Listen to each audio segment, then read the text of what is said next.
જેની સાથે ખૂબ મોટો ઇતિહાસ જોડાયેલો છે એવી આ જુનાગઢની ભૂમિને હું નમન કરું, હૃદયપૂર્વક આભાર માનું છું કે અહીં પણ બેઠા છે, સામે પણ ઘણા મિત્રોને અહીં ઓટલા ઉપર પણ આસન જમાવીને અમને અમારી આ જાહેર સભામાં અમારી વાતને જુનાગઢ વાસીઓ જે પ્રેમથી સાંભળી રહ્યા છે એને ખૂબ હૃદયપૂર્વક નમન કરું.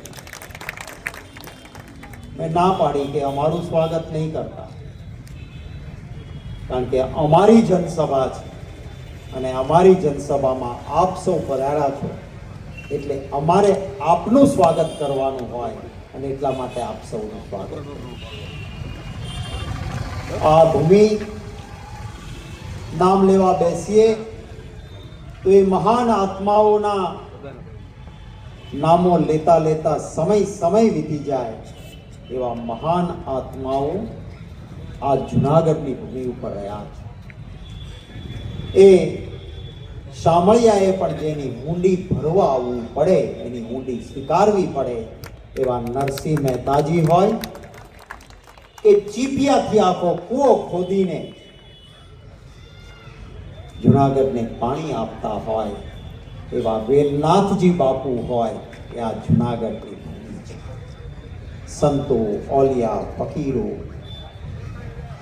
મહાન આત્માઓ એ આ ભૂમિ ઉપર થયા છે અને એવા જુનાગઢમાં આશા હોય કે લોકશાહીનું પર્વ એટલે ચૂંટણી એવું કહેવાય છે. લોકશાહીમાં ચૂંટણીમાં પવિત્રતા હોવી જોઈએ અને જનતા જનાર્દન મહાન છે. લોકોના હાથમાં સત્તા આપણા બંધારણે આપી બાબા સાહેબ આંબેડકરની પ્રતિમાની સામે આપણે છે કે લોકો નક્કી કરે કે મારો પ્રતિનિધિત્વ કોણ હશે. એ મતદાતાઓને નક્કી કરવાનો અધિકાર આપે છે. લોકશાહીની આ પવિત્રતાને અભડાવીને એને દૂષિત કરીને મતદાતાના મતોનો અધિકાર છીનવી લેવાનું પાપ એ ભારતીય જનતા પાર્ટીએ કર્યું છે. યાદ રાખો. મારે કહેવું છે ભાજપ વાળાને, તમે બહુ સારા કામ કર્યા છે. તમારી ડબલ એન્જિન ને ટ્રિપલ એન્જિનની સરકાર છે, તો પછી તમારે મતદાતાઓને નિર્ણય કરવાનો અધિકાર દેવો જોઈએ.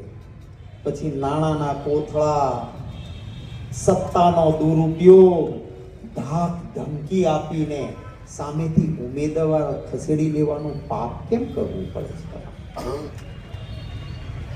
કરવા દો ને નિર્ણય મતદાતાઓને. તમે સારા કામ કર્યા છે, તમને ફરી ચૂંટીને બેસાડશે, પણ એનો માયલો જાણે છે કે ભાઈ મુક્ત ભ્રષ્ટાચાર કર્યો છે, ભાઈ મુક્ત ભ્રષ્ટાચાર. અને એટલે જો લોકો નિર્ણય કરે તો પાછી સત્તા મળશે નહીં. અને એટલે લોકશાહીમાં જેની પરવાનગી નથી આપી એવા નાણાંના કોથળા, અને હવામાં આક્ષેપ હું નથી કરતો, કચ્છના એ મુન્દ્રાના અમારા તાલુકા પંચાયતના ઉમેદવારને અમારા તાલુકા કોંગ્રેસના પ્રમુખ વીરભાઈ ગઢવીને અભિનંદન આપું છું. એમણે સ્ટિંગ ઓપરેશન કર્યું, આ બધી યુટ્યુબ ચેનલોમાં ફર્યું. 7.5 લાખ, 5 લાખ, 3.5 લાખમાં સોદો, અને ભાજપનો એ ઉમેદવાર અને ભાજપના નેતા કોંગ્રેસના ઉમેદવારને ખસેડવા માટે નાણાંના કોથળા હતા. એ કેમેરાની આંખમાં કેદ થયા આખા ગુજરાતે. શું આ લોકશાહીમાં મતદાતાનો અધિકાર છીનવવાનો પ્રયત્ન કરે એનો બદલો લોકોએ નહીં લેવાનો? મને વિશ્વાસ છે કે આ ગુજરાતની જનતા, ગુજરાતના મતદાતાઓ જેમના પોતાના મતાધિકાર ઉપર તરાપ મારીને ચૂંટણીમાં જે લાંછન લાગે લોકશાહીમાં એવું કામ કર્યું છે અને મારા જુનાગઢ વાસીઓ પણ એનો બદલો લે, દેખાડે એમને એમનું સ્થાન. અહીં જે અમારા ઉમેદવારો 49 બેઠા છે એમને સલામ કરું, અભિનંદન આપું. આપણે સોની પાસે માલ લેવા જઈએ ને ત્યારે જરાક કહીએ કે જરાક ટેસ્ટ કરીને ઘસીને જોઈ જઈએ કે બરાબર છે. આ પરખાયેલા ઉમેદવારો છે. આમાં બધાને પૈસા, લાલચ, ધાક ધમકી આ બધું જ આપ્યું, પણ નિષ્ઠા અને પ્રમાણિકતા એમણે પુરવાર કરી છે. એ ઉમેદવારોને અભિનંદન આપું. જુનાગઢ વાસીઓને વિનંતી કરું છું કે અમને મતો આપજો. આ પરખાયેલા છે, આખા ગુજરાતમાં આ કામ કર્યું છે. કોંગ્રેસના ઉમેદવારો ચૂંટણી લડે અને નિષ્ઠા અને પ્રમાણિકતાથી તટસ્થ ચૂંટણી થાય તો ભાજપનું ધોવાણ થઈ જાય એમ છે. એટલા માટે લોકશાહીને કલંકિત કરીને ઉમેદવારોને તોડવાનું કામ થયું. એમ છતાં આજે પણ મારા ખમીર બનતા ગુજરાતમાં ગુજરાતીઓનું એ જ ખમીર છે. કદાચ ઝૂંપડું છે, કદાચ ગરીબનું ઘર છે, કદાચ બંગલા મોટર ગાડીઓ નથી, પણ મારો એ કોંગ્રેસ પક્ષનો બબ્બર શેર એ ઉમેદવાર કે કાર્યકર્તા એને ભાજપ ખરીદી નથી શક્યું, ડરાવી નથી શક્યું, એને લઈને બેસાડી નથી શક્યું. એવા ઉમેદવારોને અભિનંદન આપું. પૂજાભાઈએ અહીંયા ખૂબ વિગતથી વાત કરી.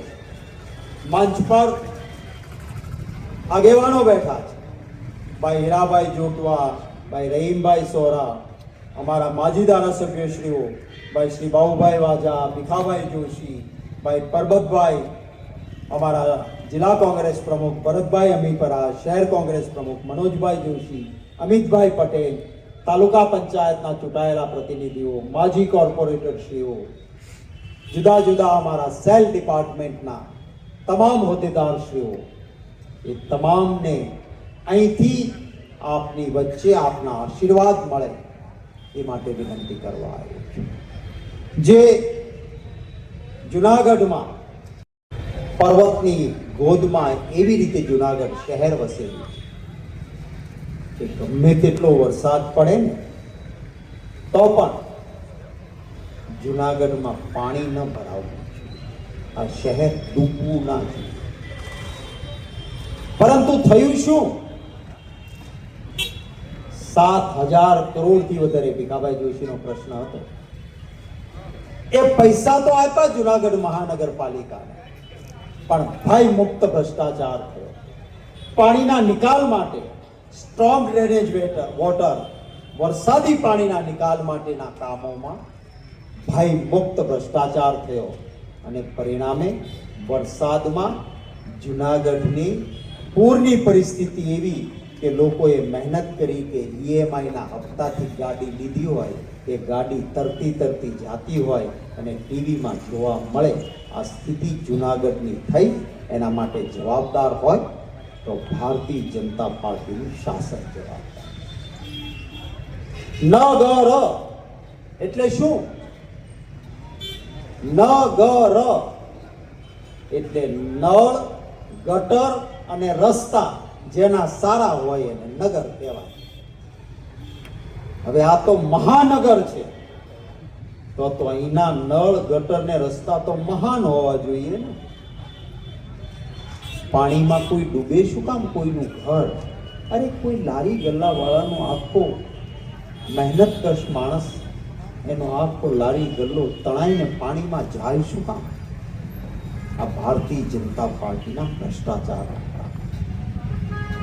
અરે સોસાયટીમાં માણસ, મહાનગર કોને કહેવાય કે ત્રીજા માળે હોય તો પણ ચકલી ખોલે ને પાણી આવે એવા નળની વ્યવસ્થા હોવી જોઈએ.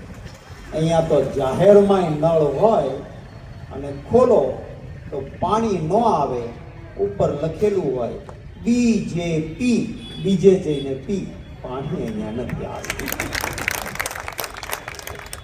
આ ભાજપનો વહીવટ છે. એક એક ઘર સુધી વાત લઈને જજો. આપને વિનંતી કરવા આવ્યો, જે ભારતીય જનતા પાર્ટી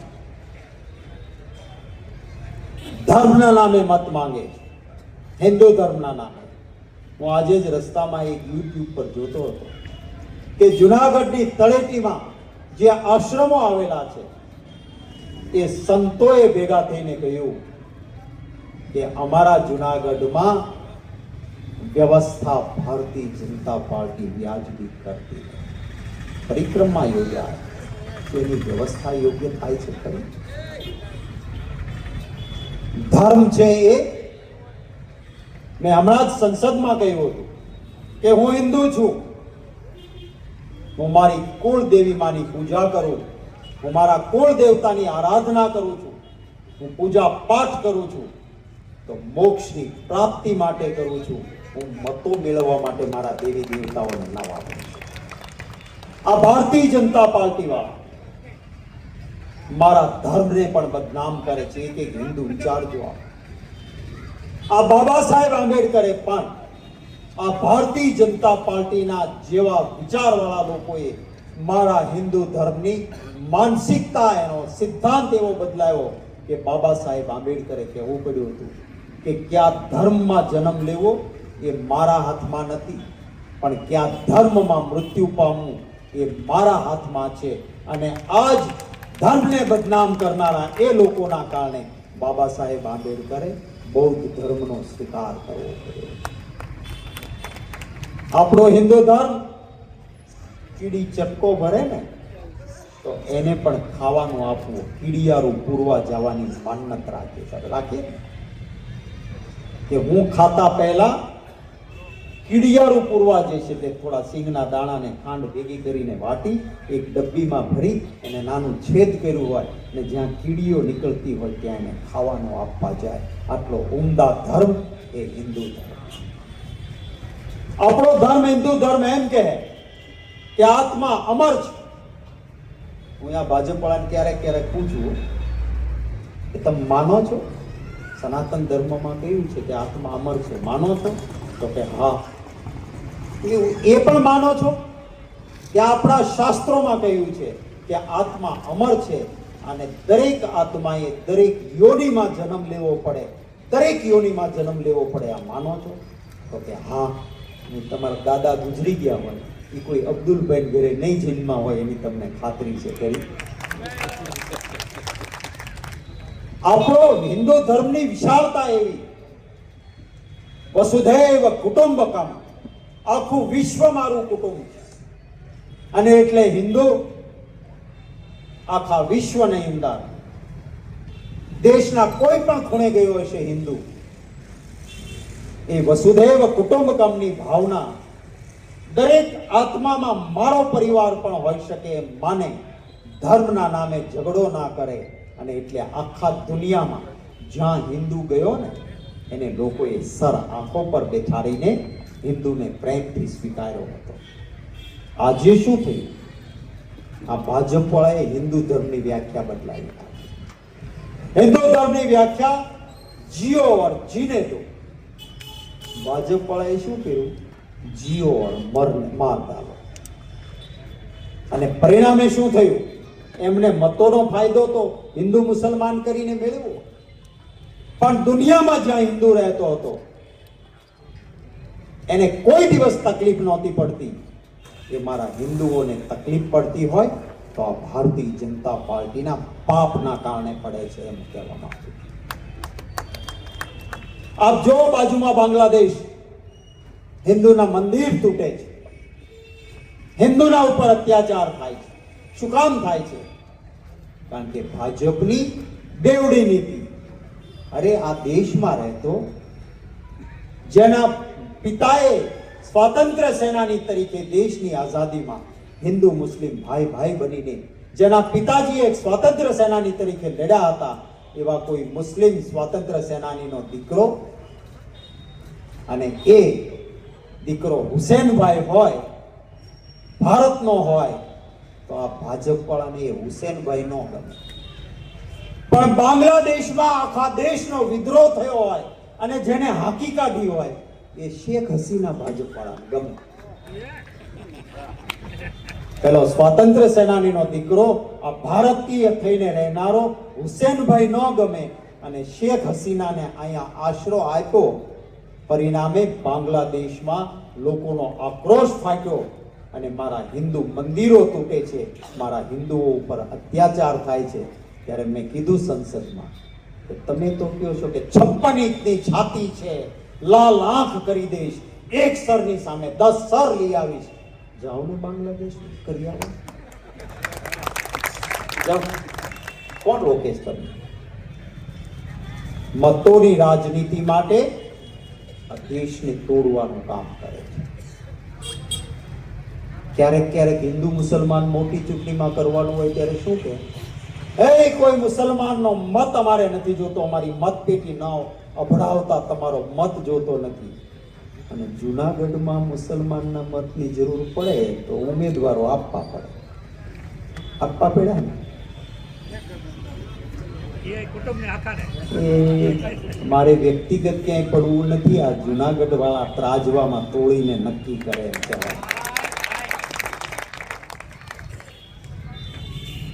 ગાયના નામે મત લેવાના અને જ્યાં કતલખાના હાલતા હોય એનાથી સૌથી વધારે પૈસા એ કતલખાનાના ભારતીય જનતા પાર્ટીના ધન સંગ્રહમાં લેવાના. આ બેવડી.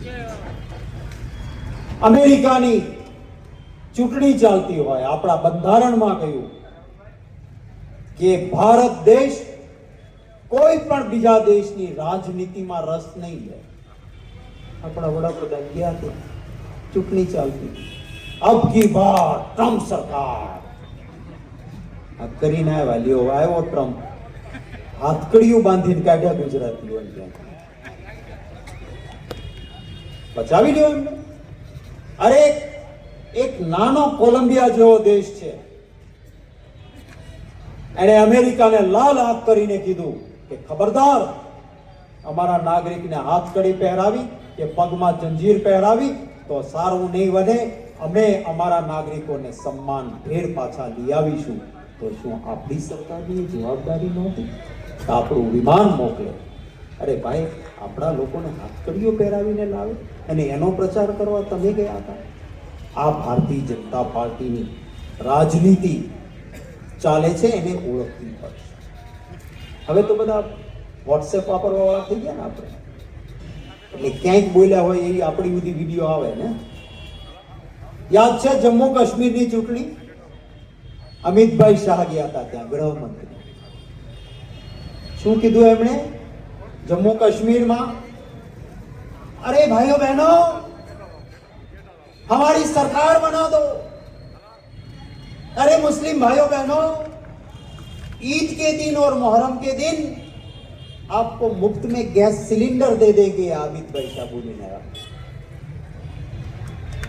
ત્યાં સરકાર તો ન બની, પણ મારે એમને કહેવું છે કે જમ્મુ કાશ્મીરમાં કીધું હતું કે ઈદ અને મોહરમમાં મફત સિલિન્ડર આપીશું, તો અહીંયા રામનવમી જન્માષ્ટમીને દિને આપો ને. ગુજરાતમાં તો કેટલાય વર્ષથી તમારી સરકાર, અહીંના મુસ્લિમ બિરાદરોને મોહરમના ઈદમાં આપો ને ભાઈ.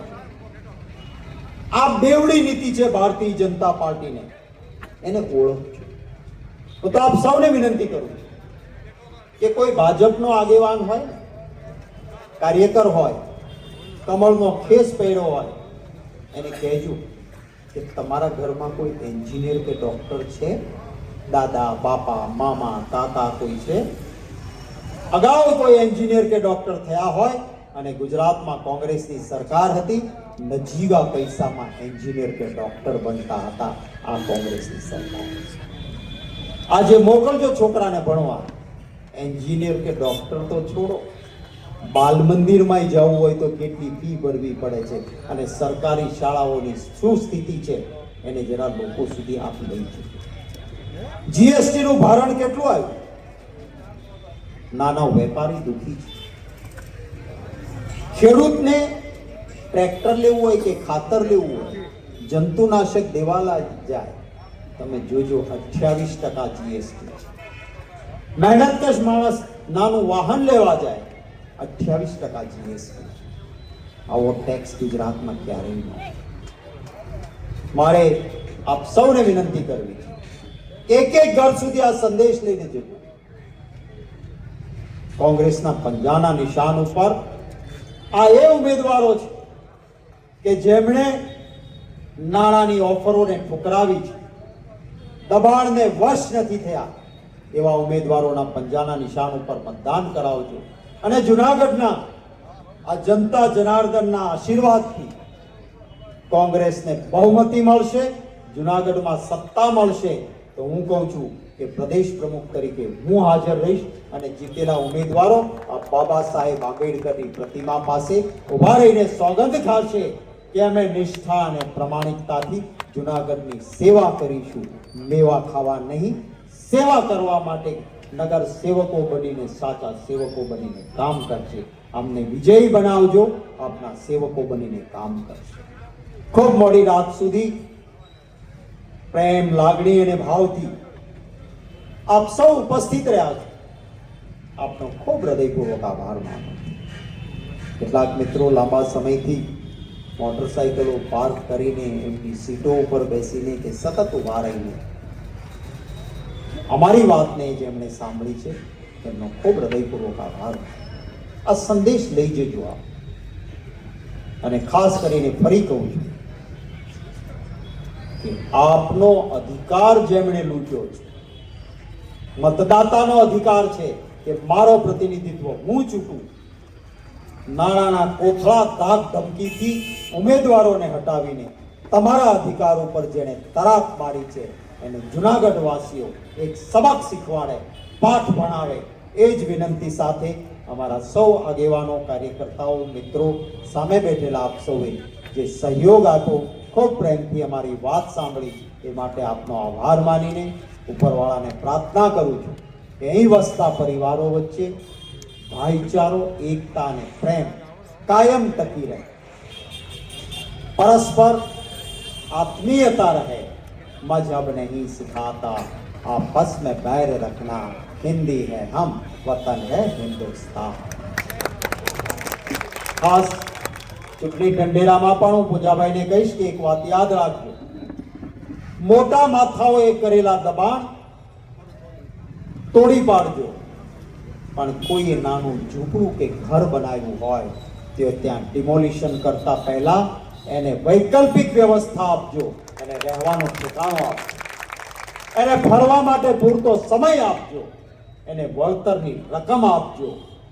ડિમોલિશનના નામે નાનાને છત વિહોણા કરી દેવાના અને મોટા માલેતુજાર નદીઓમાં પણ બંગલાઓ બનાવે તો એને અડવાનું નહીં. આ નીતિ ભાજપની હોઈ શકે, આપણી ના હોય. વડોદરા જેવું શહેર ડૂબ્યું કારણ કે વડોદરામાં ભાજપના મોટા માથાઓએ પાણી જવાના, વિશ્વામિત્રીમાં પાણી જવાના રસ્તામાં મોલ બનાવી દીધા, મોટા મોટા મહેલ બનાવી દીધા, બંગલા બનાવી દીધા, ગ્રીન ઝોનને બદલાવીને બિલ્ડિંગો બનાવી દીધા. ત્યાં એ જ હાલત અહીંયા જુનાગઢમાં પણ પાણીનો નિકાલ થતો હોય ત્યાં ભાજપના મળતિયાઓએ પાણીના નિકાલ અટકાવ્યા હતા. એ નિકાલો જરૂર દૂર કરજો, પણ ગરીબની ક્યાંય આહ ન નીકળે, એને તકલીફ ના પડે, એ પણ ચિંતા સાથોસાથ લોકોના આશીર્વાદથી આપણી સત્તા મળે તો આપણે કરવાની છે. એ જ શબ્દો સાથે આપ સૌનો આભાર માની ખૂબ ખૂબ શુભકામનાઓ પાઠવીને વિરમું છું. આપ સૌને વિનંતી છે કે મારા સાથે જય ઘોષ કરજો 3 વખત. જય હિન્દ, और जोर से जय हिंद, जय हिंद. ખૂબ ખૂબ આભાર.